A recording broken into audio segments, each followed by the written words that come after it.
حضرت عمر ابن عاص رضی اللہ تعالیٰ عنہ، یہ عربی میں جب عمر لفظ لکھا جاتا ہے نا تو یہ واو کے ساتھ لکھا جاتا ہے۔ عمر جس طرح لکھا جاتا ہے اسی طرح عمر بھی لکھا جاتا ہے، لیکن عربی اس میں فرق کرتے ہیں، اس کو لکھتے ہیں عمرو۔ وہ اردو میں لوگ پڑھ رہے ہوتے ہیں نا عمرو، یہ عمرو عیار کی کہانیاں، وہ لفظ بھی ڈیوائس بیسیکلی حضرت عمر بن عاص سے ہوا ہوا ہے، کیونکہ برین ان کا بہت تھا۔ اچھا، لیکن وہ لفظ ہی غلط ہے، لفظ عمرو تو کوئی لفظ ہی نہیں ہے، لفظ ہے امر۔ لکھا ہوتا ہے عمرو لیکن اس کا مطلب واو جو ہے وہ سائلنٹ ہوتا ہے، اور واو کا مطلب یہ ہے کہ آپ نے اسے پیش کی بجائے زبر سے پڑھنا ہے، عمر کی بجائے پڑھنا ہے امر۔ تو حضرت عمر بن عاص رضی اللہ تعالیٰ عنہ، یہ آپ سمجھ لیں کہ قریش مکہ، مشرکین عرب کے تھنک ٹینکس میں سے تھے۔ گفتگو کرنے کا بھی ان کو فن آتا تھا، اور معاملہ فہمی اور چیزوں کو ہینڈل کرنا یہ ان پہ ختم تھا، اور ینگ ایج کے اندر۔ اس کا اندازہ آپ اس بات سے لگائیں کہ جب مسلمان ہجرت کر کے نجاشی کے پاس چلے گئے تو مشرکین عرب نے اپنا سفیر بنا کر جس شخص کو بھیجا کہ وہاں پہ جا کے ایک عیسائی بادشاہ سے مقدمہ لڑ سکے اور نعوذ باللہ مسلمانوں کو وہاں سے دوبارہ ملک بدر کروایا جائے، تو جس شخصیت کا انتخاب کیا وہ عمر بن عاص تھے۔ اس وقت ظاہر وہ مسلمان نہیں ہوئے تھے۔ بہرحال وہاں پہ پھر قرآن کی طاقت کام آئی۔ حضرت علی کے جو بھائی تھے جعفر بن ابی طالب، انہوں نے سورہ مریم کی جب تلاوت کی نجاشی کے دربار میں، بسم اللہ الرحمن الرحیم،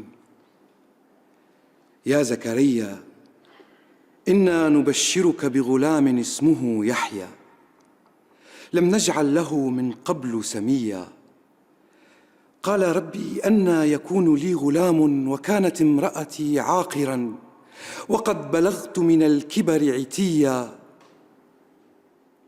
قال كذلك قال ربك هو علي هين۔ تو پھر اللہ تعالیٰ کی گفتگو کے سامنے بڑے سے بڑا بھی کوئی سفیر ہو، اس کی زبان کا اثر تو پھر ختم ہو جاتا ہے۔ تو نجاشی کی حالانکہ عمر بن عاص سے بڑی پرسنل دوستی بھی تھی، یہ بڑے ان سے تحفے بھی ان کے لیے لے کے گئے، وہ تحفے بھی اس نے واپس کر دیے۔ وقد خلقتك من قبل ولم تك شيئا قال رب اجعل لي آية قال آيتك ألا تكلم الناس 3 ليال سويا فخرج على قومه من المحراب فأوحى إليهم أن سبحوا بكرة وعشيا يا يحيى خذ الكتاب بقوة وآتيناه الحكم صبيا وحنانا من لدنا وزكاة وكان تقيا وبرا بوالديه ولم يكن جبارا عصيا وسلام عليه يوم ولد ويوم يموت ويوم يبعث حيا۔ اس نے کہا بھائی لے جاؤ، تم سونے کے اگینسٹ بھی ان کو تولو نا تو میں تب بھی تمہیں یہ واپس نہیں کروں گا، ٹھیک ہے۔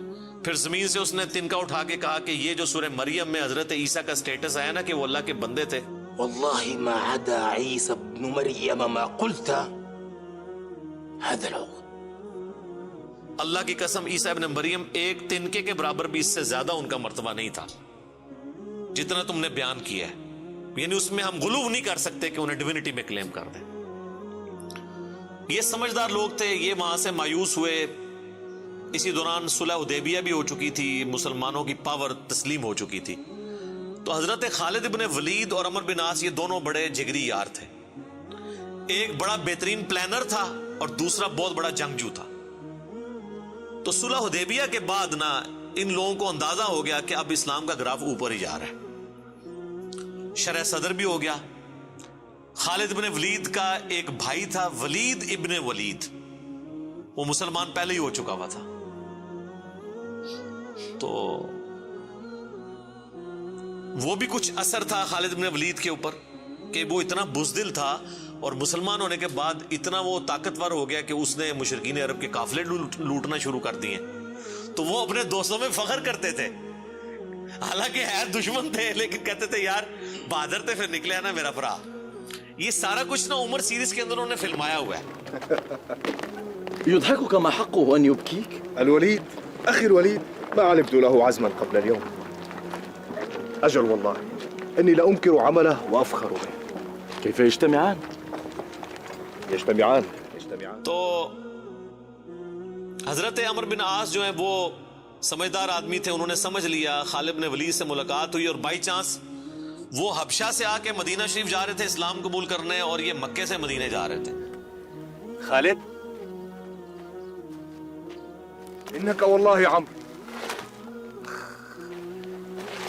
راستے میں ملاقات ہو رہی اور دونوں ایک دوسرے کو بتانے کے لیے تیار نہیں ہو رہے کس لیے جا رہے ہیں. لیکن پھر جب گپ شپ ہوئی تو اندازہ ہوا تو حضرت خالد نے کہا کہ بھئی مجھے لگتا ہے کہ یہ اللہ کے پیغمبر ہیں, اللہ کی غیبی تائید ہے ان کے ساتھ. أجب أنت. ما أخرجك؟ يا أبا عبد الله والله لقد استقام المنسم وإن الرجل لنبي أذهب إليه فأسلم. وذلك الذي أخدمني. تو عمر بن عاص کہتے ہیں کہ مجھے بھی لگتا ہے ایسے. تو پھر کیا ارادہ ہے؟ تو کہتے ہیں ہم ان کی بیعت کر لیتے ہیں, اسلام قبول کر لیں. تو پھر انہوں نے اسلام قبول کیا. پھر نبی علیہ السلام نے ان کے ساتھ بڑی شفقت بھی فرمائی. کئی ایک چھوٹی مہمات کے اوپر بخاری مسلم میں آتا ہے کہ عمر بن عاص کو آپ نے کسی ایک خاص لشکر کا امیر بھی بنا کے بھیجا. اور پھر سیدنا عمر کے دور میں جنگ یرموک کے اندر بھی یہ جو بڑے بڑے چند کمانڈر جو تھے حضرت ابو عبیدہ ابن جرح کے ساتھ, ان میں عمر بن عاص بھی شامل تھے. جنگ یرموک انہوں نے لڑی ہوئی ہے, رومن امپائر کے خلاف جو فیصلہ کن جنگ تھی. اس کے بعد پھر جب مصر کے فتح کرنے کی باری آئی تو مصر کے اوپر تو حضرت عمر بن عاص کو ہی بھیجا تھا حضرت عمر نے. تو یہ فاتح مصر بھی ہیں. سعد ابن ابی وقاص فاتح ایران ہیں اور یہ ہے فاتح مصر. اور جنگ یرموک میں بھی ابو عبیدہ ابن جرح کے ساتھ یہ رہے ہیں رضی اللہ عنہم اجمعین وعلیہم السلام اجمعین. تو یہ ان کی زندگی کے اندر یہ اتار چڑھاؤ والا معاملہ رہا. لیکن پھر وقت گزرنے کے ساتھ پھر بعض اوقات انسان کے اوپر ایسے معاملات زندگی میں آ جاتے ہیں. ہم کیوں بار بار بات کرتے ہیں کہ ربنا لا تزغ قلوبنا بعد اذ ہدیتنا وہب لنا من لدنک رحمہ انک انت الوہاب. آمین. ڈر تو لگا رہنا چاہیے ہر وقت. وہ مشہور حدیث جو بخاری اور مسلم دونوں میں ہے, میں یقین کریں جب بھی وہ حدیث پڑھتا ہوں نہ کانپ اٹھتا ہوں. عقبہ بن عامر کہتے ہیں کہ نبی علیہ السلام نے اپنی وفات سے 1 مہینہ پہلے غزوہ احد کے شہداء کے قبرستان میں جا کے نماز جنازہ پڑھی اور وہیں پر ہمیں خطبہ دیا. اچھا, اس حدیث کے اینڈ پہ بڑے دردناک الفاظ ہیں. عقبہ بن عامر کہتے ہیں یہ آخری دفعہ میں نے نبی علیہ السلام کا دیدار کیا تھا, اس کے بعد میں نے حضور کو کبھی نہیں دیکھا. عقبہ بن عامر کہتے ہیں یہ والا جو خطاب ہوا تھا غزوہ احد کے شہداء کے اوپر, تو اس میں آپ علیہ السلام نے فرمایا کہ دیکھو مجھے اپنے بعد تم سے یہ خطرہ نہیں ہے کہ تم شرک میں مبتلا ہو جاؤ, مگر مجھے ڈر ہے کہ تم دنیا کے مال میں پھنس جاؤ گے, پھر ایک دوسرے کو قتل کرو گے جس طرح اگلی قوموں نے کیا, اور تم بھی تباہ و برباد ہو جاؤ گے جس طرح اگلے. یہ پچھلے دنوں میری ایک ویڈیو بھی ریکارڈ ہوئی ہے, مجھے تم سے شرک کا خدشہ نہیں. یہ حصہ نکالا ہوا اس میں سے. سر اس حدیث میں جو سوز و گداز تھا وہ آپ کو سمجھ ہی نہیں آیا وہ کیا تھا. بخاری مسلم کے الفاظ ہیں. عقبہ بن عامر کہتے ہیں رسول اللہ ہم سے یوں گفتگو کر رہے تھے جس طرح آپ مردوں اور زندوں دونوں کو الوداع کہہ رہے ہیں, اور آپ فرمایا کہ میں اس وقت بھی اپنا حوض کوثر سامنے دیکھ رہا ہوں. یعنی اللہ تعالیٰ نے آپ کو وہ سب کچھ سامنے دکھا دیا, اور میں تمہارا پیش رو ہوں, میں آگے جا رہا ہوں, تم نے میرے پیچھے آنا ہے. آپ ڈرا رہے تھے. تو اور وہی ہوا کہ نبی علیہ السلام کی وفات کے بعد پھر دنیا کی محبت کے غلبے کی وجہ سے بنو امیہ نے جو کام کیے, اور پھر جنگ جمل صفین اور نہروان, یہ ایک دردناک چیز ہے.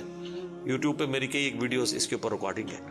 اس حدیث میں بہرحال یہ آپ چیز نوٹ کریں کہ نبی علیہ السلام نے یہ خطبہ مسجد نبوی میں دینے کی بجائے قبرستان میں کیوں دیا ہے؟ اس کی 2 ریزنز تھی. اس لیے کہ وہ قبرستان تھا غزوہ احد کے میدان میں جہاں پر ایک واضح فتح مال غنیمت سمیٹنے کی وجہ سے شکست میں بدل گئی تھی.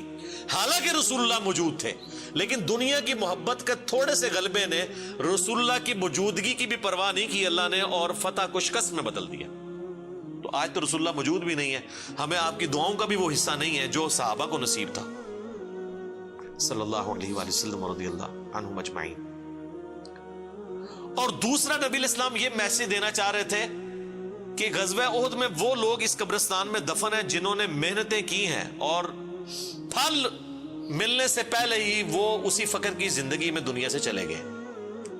حضرت حمزہ ابن عبد المطلب نے تو اسلام کا گولڈن پیریڈ نہیں دیکھا نا، ان تو قربانیاں دی ہیں نا. آپ اس سے اندازہ لگائیں، یہ میرا اجتہاد ہے اور یہ درست ہے کہ اگر رسول اللہ کی وفات کے وقت حضرت حمزہ زندہ ہوتے تو پہلے خلیفہ وہ بنتے، کیونکہ غزوہ بدر اور احد کے اندر نبی علیہ السلام نے آرمی چیف ان کو بنایا تھا.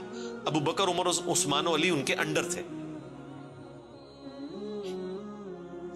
تو حمزہ بن عبد المطلب تو شہید ہوئے احد میں، ان کی لاش کا مسئلہ ہوا. نبی علیہ السلام نے یہ بھی میسج دیا کہ یہاں پہ، اور پھر وہاں تو اتنی دردناک حدیثیں ہیں بخاری مسلم میں کہ کفن کے لیے بھی کپڑا نہیں تھا، سر چھپاتے تھے تو پاؤں ننگے ہو جاتے تھے کہ یہ صاحب کے، پھر گھاس ڈال کے ایک قبر میں کئی مردے دفنائے گئے. تو نبی اسلام یہ بھی میسج دے رہے تھے، کیونکہ آپ کو تو اللہ نے دکھا دیا نا. اسی حدیث بخاری مسلم میں آتا ہے کہ اللہ تعالیٰ نے زمین کے خزانوں کی چابیاں مجھے دے دی ہیں، اور جو بریلوی کہتے ہیں کہ حضور ہی سب کچھ بانٹ رہے ہیں، خدا کا نام ہے. اور میرے بھائی وہ بخاری مسلم میں باقی حدیث میں موجود ہے، وہ زمین کے خزانے رومن اور پرشین امپائر کے خزانے ہیں جو صحابہ نے فتح کرنے تھے، بیت المال میں آ کے جمع ہونے تھے.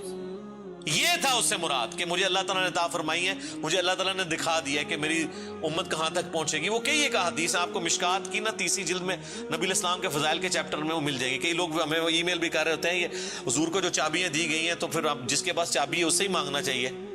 وہ یہ تھا، ٹھیک ہے، کہ وہ رومن اور پرشین امپائر کے خزانے مسلمانوں کو ملے.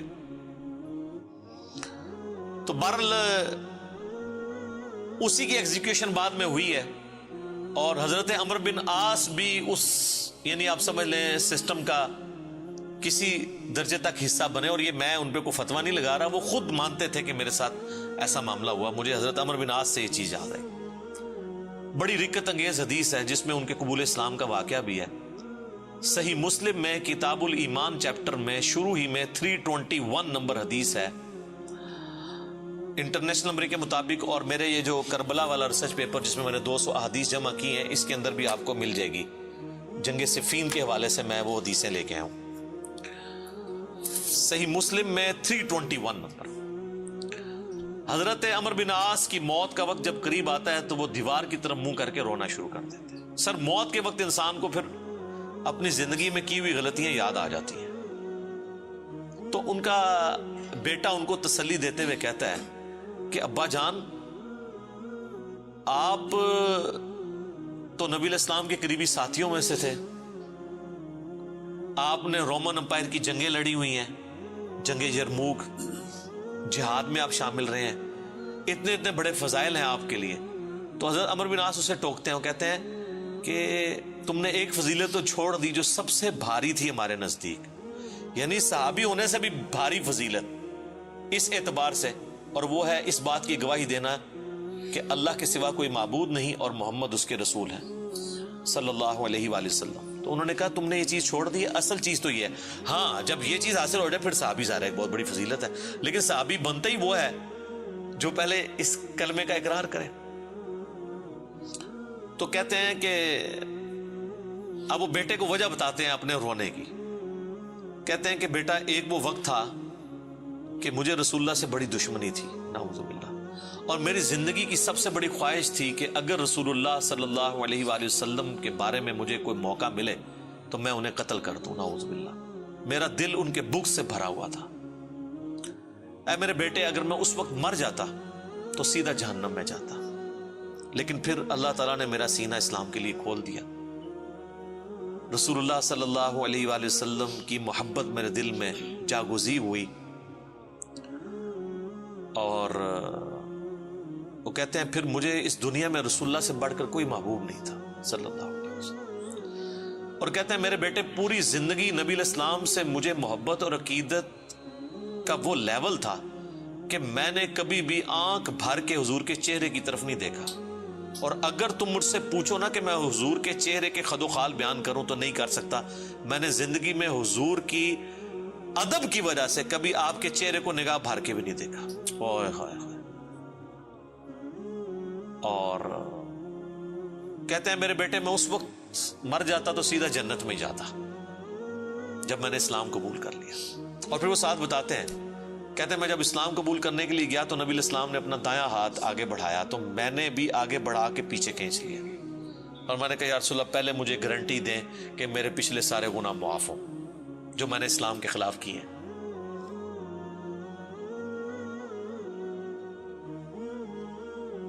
یا رسول اللہ اشہد ان لا الہ الا اللہ وانک رسول اللہ وإني أسألك مثل الذي سأل خالد فادع لنا صلی اللہ علیہ. تو نبی علیہ السلام نے فرمایا کہ اے عمر کیا تجھے نہیں پتا کہ اسلام سابقہ کے سارے گناہوں کو معاف کر دیتا ہے. مقبول حج سابقہ کے سارے گناہوں کو معاف کر دیتا ہے. اور اللہ کی راہ میں ہجرت کرنا سابقہ کے سارے گناہوں کو معاف کر دیتا ہے. حضور نے میرے گناہوں کی معافی کی گارنٹی لی, میں نے اسلام قبول کیا. اے میرے بچے اگر میں اس وقت مر جاتا تو سیدھا جنت میں جاتا. لیکن پھر میری زندگی میں ایک تیسرا وقت آیا. پھر مجھ سے وہ کچھ ہوا جو نہیں ہونا چاہیے تھا. یہ حدیث مسند احمد کے اندر بھی موجود ہے, صرف صحیح مسلم میں نہیں ہے. اس میں تو خیر اور بہت سارے الفاظ ہیں, وہ میں بعد میں وہ طریق بیان کرتا ہوں. کہتے ہیں بہرحال پھر مجھ سے جو کچھ ہوا, اب میں اللہ سے امید کرتا ہوں کہ اللہ تعالیٰ مجھے معاف کرے گا, آمین. جب میں مر جاؤں تو میری قبر کے ساتھ, میری لاش کے ساتھ, میت کے ساتھ کوئی آگ نہیں ساتھ لے کر جانی, اور نہ کوئی نوحہ کرنے والی عورت ساتھ لے کے جانی ہے. اور مجھے دفنانے کے بعد میری قبر کے اوپر پانی چھڑک دینا, جس طرح نبی علیہ السلام کی سنت ہے کہ آپ دفنانے کے بعد پانی چھڑکتے تھے. اور اس کے بعد میری قبر پہ اتنی دیر موجود رہنا جتنی دیر ایک اونٹ کو نہر کر کے اس کا گوشت تقسیم کیا جاتا ہے, یعنی کم از کم 2 گھنٹے تک, تاکہ میں اپنی قبر سے مانوس ہوں اور دیکھو میں اللہ کے بھیجے ہوئے فرشتوں کو پھر کیا جواب دیتا ہوں. یعنی اس سے حضرت عمر بن عاص نے یہ بھی عقیدہ دیا کہ اسی زمینی قبر کے اندر حساب و کتاب ہوتا ہے, لیکن اس کو کوئی دیکھ نہیں سکتا. یعنی اگر ایگزیکٹ آپ کیمرہ فٹ کر دیں تو یہ جو کیپٹن عثمانی برزخی گروپ جو لوگ کہتے ہیں نا وہ کہیں اور قبر ہوتی ہے, تو حضرت عمر بن عاص کا یہ عقیدہ نہیں تھا. یہ حدیث ان کے گلے کا کانٹا ہے, جب وہ ہم پیش کرتے ہیں وہ کہتے ہیں عمر بن عاص کا تو ذہنی توازن آخری وقت میں بگڑا ہوا تھا, وہ تو بہکی بہکی باتیں کر رہے تھے, کیونکہ ان کے لیے تو وہ جو بھی باتیں حضرت علی کی فیور میں جائیں وہ بہکی بہکی ان کو لگتی ہیں نا. میں کہتا ہوں ان کا دماغ جتنا موت کے وقت کام کیا ہے نا پہلے نہیں کیا تھا, کیونکہ وہ تو اس وقت ہی ان کو احساس ہوا ہے. اس طرح کو پوری اپنی لائف سٹوری سناتا ہے جس کا دماغ چلا ہوا ہو, کدھر سے شروع ہے اور کدھر تک پہنچا ہے. اچھا یہ حدیث مسند احمد میں بھی آتی ہے, اس میں جو ہے نا الفاظ ہیں کہ وہ گھبراہٹ کی وجہ سے نا دیوار کی طرف منہ کر کے روتے ہیں. تو ان کا بیٹا جب پوچھتا ہے کہ کیا آپ موت کے خوف کی وجہ سے رو رہے ہیں, وہ کہتے ہیں میں موت کی وجہ سے نہیں رو رہا, میں رو رہا ہوں اس بات کو کہ مرنے کے بعد میرے ساتھ کیا بنے گا, موت کے بعد آنے والے حالات کے بارے میں. یہی تو سر ہم آپ کو کہہ رہے ہیں کہ مرنے سے پہلے اے مسلمان کر لے اس پہ غور, کتابوں کا خدا اور ہے, بابوں کا خدا اور. اچھا ایک اور طریقہ ہے مسند امام احمد میں اس کے ساتھ ہی کہ موت کے وقت جب انہیں گھبراہٹ ہوتی ہے نا تو وہ دیوار کی طرف منہ کر کے زاروں قطار روتے ہیں. تو ان کا بیٹا کہتا ہے کہ ابا جی آپ رو رہے ہیں, آپ کو تو نبی علیہ السلام اتنی محبت کرتے تھے, آپ کو ذمہ داریاں دیتے تھے, آپ نے جنگیں لڑی, آپ نے رومن امپائر کے خلاف جنگ یرموک لڑی, تو حضور کو تو آپ کو بڑی اہمیت دیا کرتے تھے. سر اس پہ آپ ذرا جواب سنیں عمر بن عاص کا.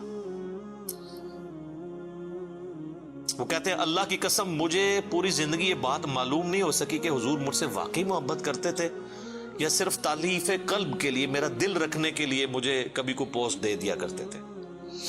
لیکن دو بندے ایسے ہیں جن کے بارے میں دل سے گواہی دیتا ہوں کہ رسول اللہ اپنی وفات تک ان سے محبت کرتے تھے۔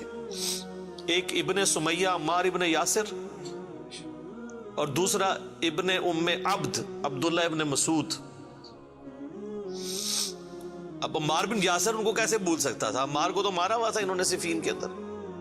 تو وہ کہہ رہے ہیں کہ حضور مجھ سے محبت کرتے تھے نا، تو مجھے نہیں لگتا کہ وہ اندر سے کرتے تھے یا میرا دل رکھنے کے لیے۔ بعض اوقات بندہ کسی کو ابلائش بھی کر دیتا ہے نا تعریف قلب کے لیے، لیکن دو بندے ایسے تھے میں کہتا ہوں کہ حضور واقعی ان سے محبت کرتے تھے، ابن سمیہ اور ابن ام عبد۔ پھر عبداللہ بن مسعود کے بارے میں اور عمار بن یاسر کے بارے میں جب انہوں نے یہ بات کی نا، تو ان کا بیٹا کہتا ہے کہ پھر انہوں نے دیوار کی طرف منہ کر لیا اور زاروں کے تار رونا شروع کر دیا، اور پھر ساتھ ساتھ یہ بول رہے تھے کہ اے اللہ تو نے ہمیں جن باتوں کا حکم دیا ہم نے وہ کام چھوڑ دیے، اور تو نے ہمیں جن چیزوں سے منع کیا تھا ہم وہ کام کرتے رہے، اب تیری مغفرت کے سوا کوئی چارہ نہیں ہے۔ اور پھر ان کا بیٹا کہتا ہے کہ بس یہی جملے وہ پڑھتے رہے کہ ان کی روح پرواز کر گئی۔ آخری ان کا کلام یہی تھا کہ اللہ جو جن کاموں سے تو نے روکا وہ ہم کرتے رہے، اور جن چیزوں کا تو نے حکم دیا ہم اس کی مخالفت کرتے رہے، تیری مغفرت کے سوا کوئی چارہ نہیں ہے۔ تو اسی حدیث میں الفاظ ہیں کہ وہ جو میں نے بتایا مسند احمد والی جو حدیث ہے کہ میری زندگی میں جو 3 پیریڈ آئے اس میں انہوں نے پھر تیسرا کہا کہ پھر میں حکومتی معاملات میں، بادشاہت کے معاملات میں پڑ گیا۔ صحیح مسلم میں تو ایمبیگوس الفاظ سے، مسند احمد والے طریق میں ہے کہ میں بادشاہت سے جا ملا، یعنی وہ ملوکیت والا وہ جو معاملہ تھا وہ اسی کو ہی رو رہے تھے۔ مسند امام احمد میں ایک حدیث ہے کہ جب عمار بن یاسر کی قتل کی خبر ملی جنگ صفین میں، تو ایک شخص آ کے عمر بن عاص کو بتاتا ہے کہ عمار قتل ہو گئے ہیں، تو حضرت عمر بن عاص بلند آواز سے پڑھتے ہیں انا للہ و انا الیہ راجعون، اور وہ بھاگتے ہوئے حضرت معاویہ کے پاس جاتے ہیں اور کہتے ہیں کہ معاویہ تو عمار کو ہماری فوج نے قتل کر دیا، عمار قتل ہو گئے، اور میں نے رسول اللہ سے سنا تھا کہ عمار کو ایک باغی جماعت قتل کرے گی۔ تو حضرت معاویہ بجائے یہ کہ رجوع کرنے کے عمر بن عاص کو کہتے ہیں کہ تو اونٹ کی طرح اپنے پیشاب میں پھسلتا ہے، یعنی تجھے خود یہ اس حدیث کا پتہ ہے اور تو خام خواہ اس کا چرچا کر کے لوگوں کو بتانا چاہ رہا ہے کہ علی حق پہ ہے اور ہم نہ حق ہیں۔ تو ہم نے اس کو مارا ہے، اس کو تو علی نے مارا ہے، نہ علی لاتا اس کو اور نہ وہ جنگ کے اندر قتل ہوتا ہے، یہ تو علی نے لا کے ہمارے نیزوں کے آگے اسے پھینکا ہے، نعوذ باللہ۔ اتنی باطل تعویل کی۔ اور المستدرک الحاکم میں اور باقی کتابوں میں حدیث کی ملتا ہے کہ جب حضرت علی کو اس کی خبر ملی نا، تو انہوں نے کہا کہ پھر معاویہ یہ کہنا چاہتا ہے کہ حمزہ کا قاتل رسول اللہ تھے، کہ نہ وہ جنگ احد میں ساتھ لے کے آتے نہ حمزہ قتل ہوتا۔ تو جو شخص جس کی فیور میں قتل ہو رہا ہوتا ہے وہ تو اس کا قاتل نہیں ہوتا، مخالف ہی قاتل ہوتا ہے۔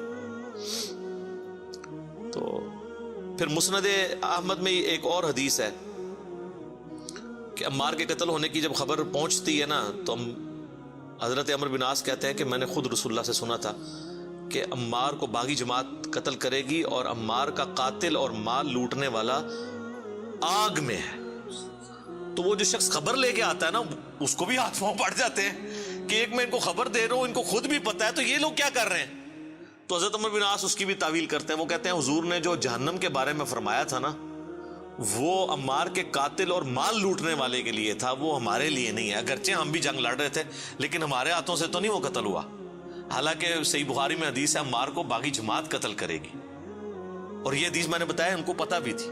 جماعت کے بارے میں الگ سے میں نہیں کہتا دوزخ میں جائے گی، اللہ اور بندے کا معاملہ ہے۔ تو انہوں نے کہا کہ یہ مال لوٹنے والا اور قتل کرنے والے کے بارے میں۔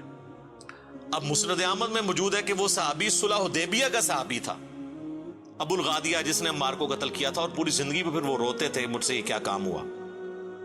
تو اس پہ خیر ابن حجر اسقلانی نے بڑی کوشش کی ہے، انہوں نے بحث کی ہے کہ نہیں صلح حدیبیہ کی فضیلت اسے کور کر لے گی، امید ہے کہ وہ جنت میں ہی جائے گا جہنم میں پھیرا لگائے بغیر۔ تو شیخ البانی نے پھر اس کے اوپر گرفت کی ہے کہ نہیں، جو عام فضیلت ہوتی ہے نا، جب کسی معاملے میں تخصیص آ جائے تو عام فضیلت اٹھ جاتی ہے. جب حضور نے فرما دیا نا کہ مار کا قاتل اور مال لوٹنے والا جہنم میں ہے، تو اب یہ ایک تخصیص آ گئی ہے.